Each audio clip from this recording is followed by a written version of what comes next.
मोदी सरकार अवैध रूप से देश में रह रहे रोहिंग्या मुसलमानों पर सख्त हो रही है। जम्मू कश्मीर में रह रहे 10,000 और देश भर में अवैध तरीके से रह रहे 40,000 रोहिंग्या मुसलमानों को देश से बाहर किया जा सकता है। जम्मू कश्मीर में रोहिंग्या मुसलमानों के खिलाफ हजारों व्यापारी सड़क पर उतर आए हैं।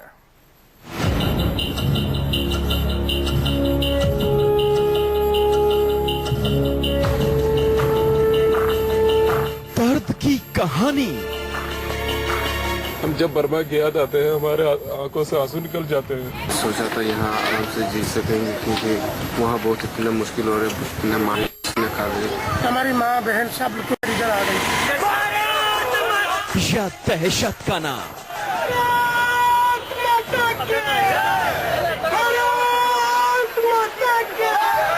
इनको लीगली यहाँ से खदेड़ दे स्टेट से बाहर। ये मास मूवमेंट पूरे के पूरे जम्मू खिते में होगी और तब तक नहीं रुकेगी जब तक एक एक रोहिंग्या और बांग्लादेशी जम्मू कश्मीर की धरती से बाहर नहीं जाएगा। सवाल बन गए हैं रोहिंग्या मुसलमान।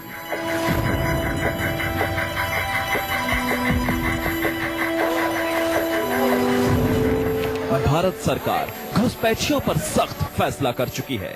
जम्मू कश्मीर में रह रहे म्यांमार के करीब 10,000 रोहिंग्या मुसलमानों की पहचान करके उन्हें वापस म्यांमार भेजने की तैयारी शुरू हो चुकी है।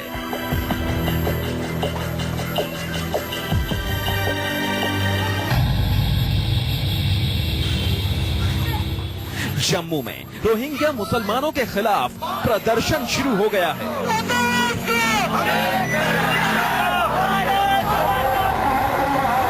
फिक्की से जुड़े एक व्यापार संगठन ने खुली धमकी दी है कि अगर रोहिंग्या मुसलमानों को जम्मू कश्मीर से बाहर नहीं किया गया तो नतीजे अच्छे नहीं होंगे।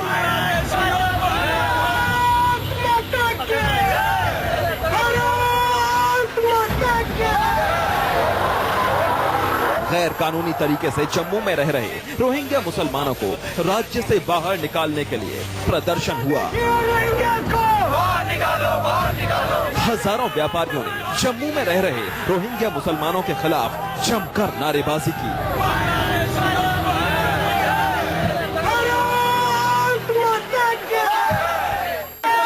हर संस्था उस संस्था के साथ देगा जो जम्मू के हित की बात करेगा, प्रदेश में शांति की बात करेगा, क्रिमिनल्स और ड्रग ट्रैफिकर्स को बाहर निकालने की बात करेगा।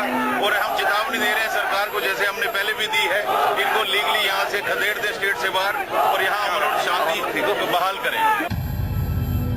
पिछले साल अक्टूबर महीने में दक्षिण कश्मीर में हुई एक मुठभेड़ में मारे गए 2 विदेशी आतंकवादियों में से एक म्यांमार का मूल निवासी निकला था।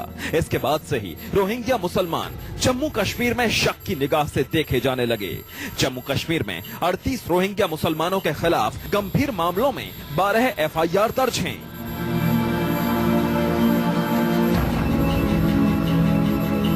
कई शरणार्थियों ने यहाँ अपना आधार कार्ड भी बनवा लिया है, लेकिन अब व्यापारी और कई राजनीतिक दल रोहिंग्या शरणार्थियों को जम्मू की सुरक्षा के लिए खतरा बताते हुए देश से बाहर निकालने की मांग कर रहे हैं। रोहिंग्या बांग्लादेशी के खिलाफ जो कि एक नेशनल सिक्योरिटी थ्रेट है, हम उम्मीद करते हैं चाहे वो रियासती सरकार है, मरकजी सरकार है, अब जुमलों से बातें नहीं होंगी। कुछ भी करना है प्रैक्टिकली करके दिखाइए। अगर नहीं दिखाएंगे तो ये मास मूवमेंट पूरे के पूरे जम्मू खिते में होगी और तब तक नहीं रुकेगी जब तक एक एक रोहिंग्या और बांग्लादेशी जम्मू कश्मीर की धरती से बाहर नहीं जाएगा।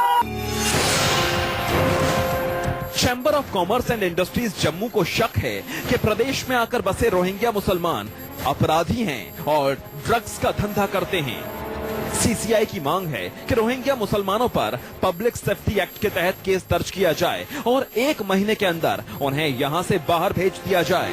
मार से जान बचाकर बांग्लादेश और बांग्लादेश से भागकर जम्मू पहुंचे रोहिंग्या मुसलमान वापस भेजे जाने की हलचल और जम्मू के व्यापारियों के इस प्रदर्शन के बाद डरे हुए हैं। जम्मू से अनिल के साथ वरुण सिन्हा, दिल्ली, न्यूज़ 24।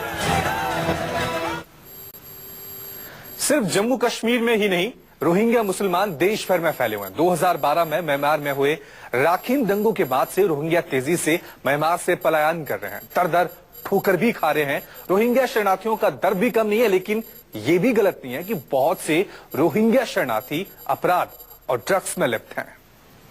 कहते हैं कि जब हालात खराब हों और वक्त खराब हो तो जो भी होता है वो बुरा ही होता है, और शायद यहाँ पर आए हुए तमाम बर्मा वासियों का हालात कुछ ऐसे ही हैं।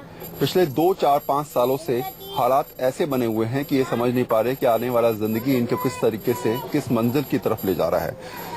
सोफिया हैं यहाँ पर मेरे साथ, जिनके पति बीमार हैं, 4 बच्चे हैं, कोई रोजगार नहीं है और कोई भी ऐसा व्यक्ति नहीं है जो इनकी मदद कर रहा हो। लेकिन ऐसे में जो हालात बने हुए हैं वो मैं सोफिया से पूछ लेता हूँ। सोफिया, क्या कब से यहाँ पर हैं आप?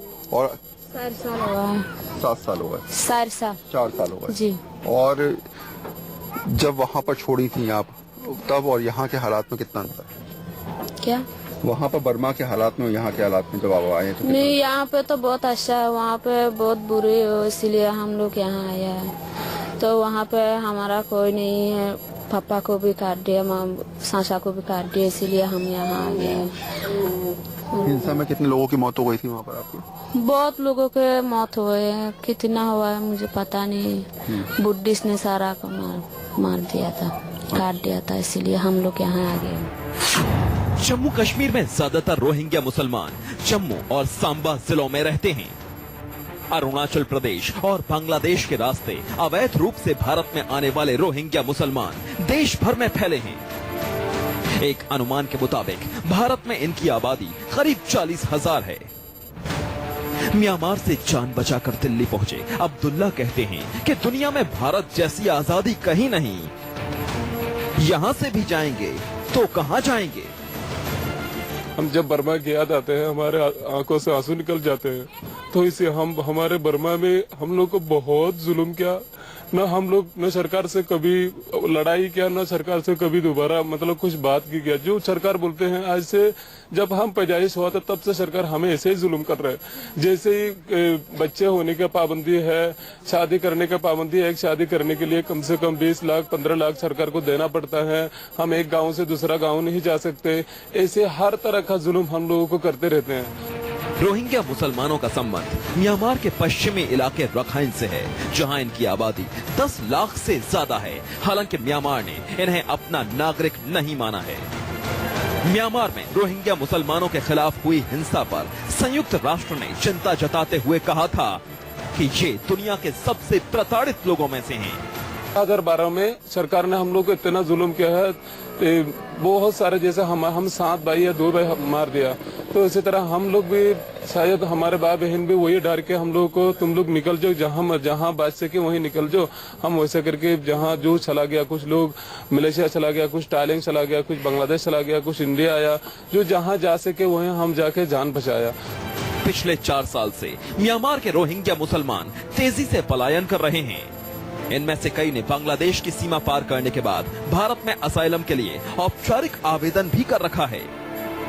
म्यांमार में इन लोगों को न संपत्ति खरीदने का हक है, न पढ़ने लिखने की आजादी। भारत में आकर बस गए नहीं करता। इंडिया के लोगों के प्यार और दिल बहुत अच्छा लग रहा है, और इनके प्यार भी जिन चीज़ों का हमने भरोसा किया है सरकार की तरफ से भी, जो हमने देश छोड़ा था वो इंडिया में अच्छा है, सही है, ये सोच के छोड़ा था। और एक्चुअली वो मिल ही रहा है, प्यार भी मिल रहा है, सब कुछ मिल रहा है जो हमें वहाँ इंसान के नज़र से नहीं देखा जाता है, वो यहाँ मिल रहा है। फिर अब ये जो इंडिया से निकला जाएगा, वो बात सुन के हमें बहुत दर्द हो रहा है दिल में। रोहिंग्या मुसलमान बांग्लादेश के रास्ते कोलकाता आए और फिर भारत के अलग अलग हिस्सों में फैल गए। इनमें से कुछ हैदराबाद गए, कुछ अलीगढ़, कुछ दिल्ली और जम्मू में बसने वाले ज्यादातर रोहिंग्या मुसलमान दिहाड़ी मजदूरी करते हैं। कुछ स्क्रैप डीलर हैं। रोहिंग्या परिवार की कुछ महिलाएं दूसरों के घरों में और आसपास के कारखानों में काम करती हैं। कि इतनी छोटी जगह है और इस छोटी सी जगह में आप लोग यहाँ पर सोते हैं, रात गुजारना मुश्किल पड़ जाता है कई बार, लेकिन चैन की नींद तो आती होगी। कम से कम यहाँ कोई मारने पीटने वाला तो नहीं है, कोई डर नहीं है। यहाँ पे मारने पीटने वाला कोई नहीं है, बहुत अच्छा है यहाँ पे। इसीलिए छोटा सा जगह होगा क्या होगा, बहुत अच्छा है यहाँ पे। संतुष्टि है इस बात की। जी। कम से कम तसल्ली है कि इतने ही लोग सही, कैसे भी जगह है, छोटी जगह है, सब सो जाते हैं, कम से कम चैन की सो जाते हैं। जी। जून 2012 में म्यांमार में रोहिंग्या मुसलमान और बौद्धों के बीच दंगे हुए। दंगे में 600 रोहिंग्या मुसलमानों की मौत हुई, 1200 लापता हो गए। आग म्यांमार में लगी, लेकिन 2012 में उसकी तपिश मुंबई में तब देखने को मिली जब रोहिंग्या मुसलमानों के समर्थन में कुछ लोगों ने मुंबई के आजाद मैदान पर तांडव किया। 1982 के बाद से म्यांमार में रोहिंग्या मुसलमानों पर जुल्म हो रहा है। जान बचाने के लिए दुनिया भर में भाग रहे रोहिंग्या मुसलमानों की कहानी दर्द भरी भी है, लेकिन इनकी दहशत भी कम नहीं। ये लोग सरकार की तरफ देख रहे हैं कि शायद भारत सरकार इनकी मदद करे और जो हालात यहाँ पर बने हुए हैं उसको सुधारने का प्रयास करे। कैमरामैन PS भंडारी के साथ वरुण सिन्हा, News 24, दिल्ली।